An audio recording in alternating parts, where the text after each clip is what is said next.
Bonjour, bienvenue dans cette nouvelle vidéo. Je vous propose donc quelque chose d'un petit peu particulier aujourd'hui parce que dans cette vidéo, ce sont des défunts qui ont répondu à mon invitation de raconter en quelques minutes leur parcours de vie. C'est pareil que si j'avais invité un groupe de personnes, un groupe lambda, comme j'animais des groupes auparavant. Et donc, on est amené à ce moment-là, en début de, de séance, lorsqu'on ne se connaît pas, à se présenter. Donc là, c'est le même principe. Et donc, la première partie de cette vidéo, elle est faite de cette façon-là, où donc le défunt se présente, il va très rapidement parler de lui. Et puis, à la fin, il donne un message qui a été donné au mois de juin 2020, puisque là, c'est la reprise de ces vidéos. Et donc, il y a un ajout au message qui a été donné en juin 2020, qui sera accolé, en fait, en deuxième partie, très, très, très courte, parce que le message en question, c'est un message personnel qui vous était destiné à cette époque-là, juste après, enfin on était en plein confinement, hein, rappelez-vous. Et donc là, maintenant, la vidéo donne un autre message qui est en lien avec le premier qui a été donné au mois de juin 2020. Voilà, et alors je dois préciser que lorsque ces défunts se sont racontés, j'ai pris des notes parce que c'est par écriture intuitive que tout cela s'est fait. Et donc, je m'adresse à la personne qui écoute et qui regarde la vidéo en disant « je », mais c'est bien sûr le défunt qui parle, sauf une vidéo, alors je ne sais plus pour quel signe, où je raconte en fait, mais à la fin, de toute façon, le message est donné par ce défunt quand même, hein. Et donc là, il y aura une petite transition auquel vous me verrez. Vous me verrez et où je vous dirai en fait que le deuxième message arrive juste après que je sois venue. Voilà, donc là, je voulais avoir cette petite explication, cette clarification pour que vous puissiez comprendre en fait le type de vidéo que je vous proposais. Voilà, et bien écoutez, bon visionnage et puis à tout à l'heure lors de la transition.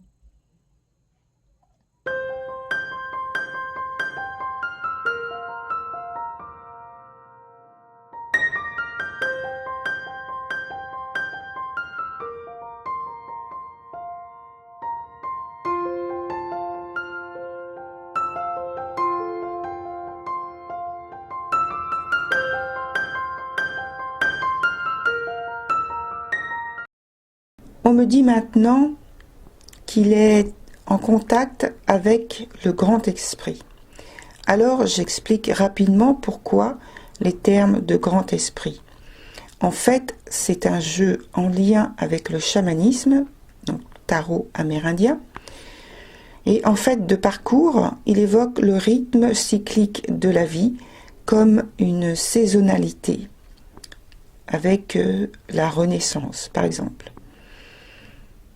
Il indique justement la force et la puissance de l'esprit en soulignant le grand intérêt de l'homme. Voilà, c'est la réponse donnée en termes de parcours, en insistant sur, en fait, la régénérescence et le fait, le concernant plus particulièrement, du courage et la patience qu'il a dû déployer au cours de son propre parcours. Concernant les moyens, on me dit que les moyens disponibles pour réussir celui-ci, donc ce parcours, ont été très précaires. Il parle de grosses pénuries matérielles ou de grandes difficultés financières dans le cadre familial.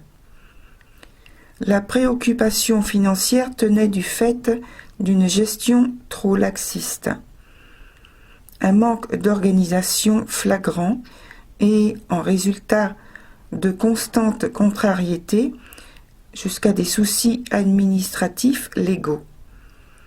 Donc, des problèmes dus à des oppositions et des accords très graves.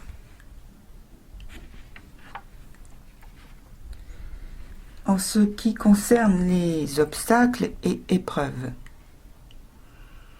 ici, il réévoque la notion de renouvellement cyclique pour souligner ses envies, selon lui légitimes, de pouvoir et son ambition démesurée. Donc maintenant, c'est le défunt qui parle.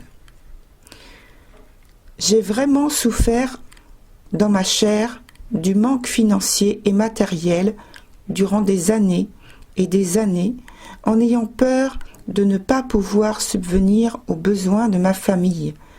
Engendrer une catastrophe me faisait peur, du genre plus rien. Mes émotions étaient constamment malmenées. En ce qui concerne les appuis ou les aides, j'ai, comme je l'ai déjà dit, déployé de grandes forces pour subvenir à mes besoins vitaux très tôt et tout au long de ma vie. J'ai eu, c'est vrai, quelquefois, un comportement que j'appelle, entre guillemets, limite, parce que j'étais constamment inquiet. Les aides survenues ici ou là n'ont pas permis pour moi d'arriver à une forme de sérénité. J'ai dû apprendre à maîtriser mon agressivité, faire face aux critiques et à l'incompréhension. Parfois, je me répète, j'ai obtenu la confiance et les appuis de certains, mais trop rarement à mon avis, pour en tirer un quelconque optimisme.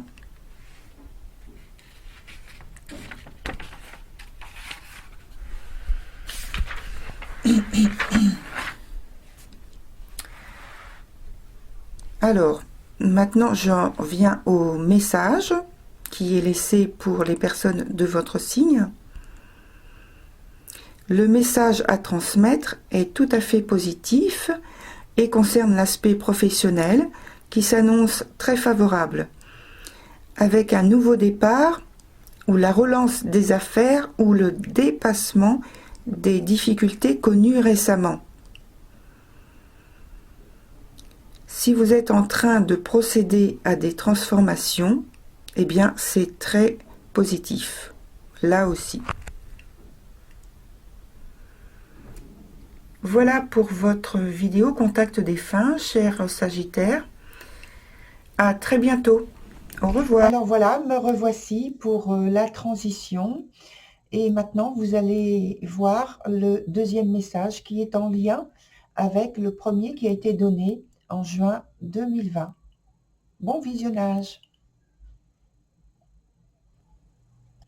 Voilà, on se retrouve après cette petite capsule d'un deuxième introduction, pardon. Et donc, il y a, comme tu peux le voir, cher Sagittaire, 3 cartes qui correspondent à ce deuxième message qui est en lien, je le rappelle, avec juin 2020, où il y avait donc le premier message transmis par le défunt en question sur la problématique que tu étais en train de vivre à cette époque-là. Alors, donc, ce sont des cartes qui sont issues du tarot qui s'appelle African American Tarot. Comme tu peux le deviner, c'est lié donc au continent africain. Et donc les images sont différentes et correspondent à cette culture de différents pays. Et puis, par contre, la structure, elle est comme le tarot de Marseille, hein. Alors, et en lien avec cette culture, donc, il y a des termes qui sont un peu différents que je vais utiliser pour chaque carte. Voilà, donc la première, c'est la carte 6, les amoureux. Ensuite, on a l'étoile, la 17, et puis la carte 12 du pendu. Donc la première, donc avec les amoureux qui sont renversés au niveau de la carte, hein, bien sûr. Ça nous parle d'un aspect sentimental ici directement et sur lequel je pense que tu mets beaucoup trop de rêves, d'espoirs, mais qui sont de toute façon des utopies, des illusions, simplement parce qu'il n'y a pas de vraies structures, de vraies choses réelles. Tu rêves beaucoup, mais il n'y a pas de choses construites, vraiment. Ce sont des illusions, ce sont des rêves de romantisme, de liens romantiques avec peut-être une personne en particulier. En tout cas, de rêves romantiques, ça peut être pas forcément un lien amoureux, ni familial, ni amical. Ça peut être de vivre quelque chose de grand, de fort, je ne sais pas, au niveau professionnel, au niveau sportif, hein, je dis des choses qui me viennent, et en tout cas de construire un lien idéal pour toi, et peut-être c'est le fait d'avoir des idéaux très élevés. C'est pourquoi cette carte peut se présenter, en plus elle sort en premier.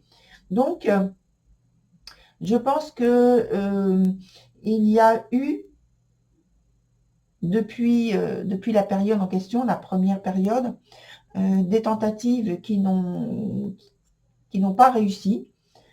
Et peut-être aussi que tu as eu des initiatives, des propositions, quelles qu'elles soient, et que en fait, tu n'as pas été dans la meilleure situation, le meilleur état d'esprit pour faire un choix. Voilà. Ensuite, on a l'étoile, donc qui correspond à la période actuelle et qui nous parle là de quelque chose de positif, hein.